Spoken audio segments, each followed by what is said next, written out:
tweet? Oh, geez, that's an interesting question. I think that obviously the social networking on the internet and sort of thing has come on a long way, and I think it's a good way to sort of interact with fans.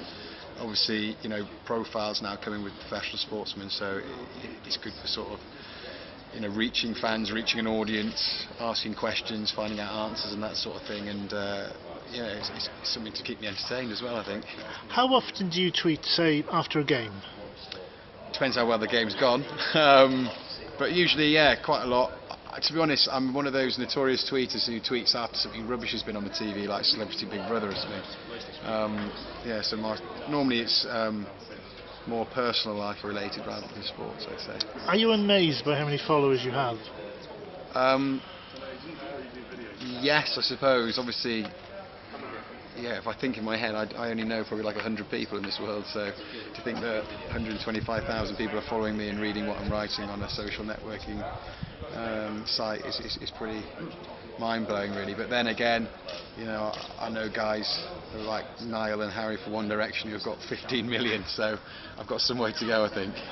What do you think people expect when you tweet a tweet? I don't really know. I wouldn't say it would be anything too educational or anything like that. I don't think they're going to learn anything by following me. But I just think it's an insight to my personal life, really, and you know, an insight into a professional sportsman's mind and what he gets up to on his time off. And obviously, I'm married to someone who's in the limelight as well. So obviously, into our family life and what we do basically when we're not doing our jobs.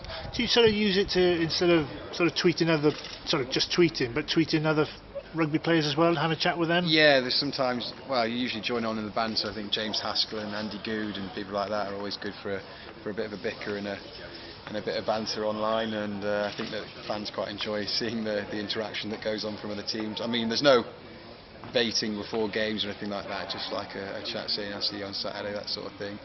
But it's, yeah, I think that it's definitely a good way of doing that as well, keeping in touch with guys at other clubs and even like catching up with friends from school and stuff, you know, that I haven't seen for years on years, and seeing what they're up to now. And it's always a good way of tracking sort of like what happened in the past and hopefully what's going to happen in the future.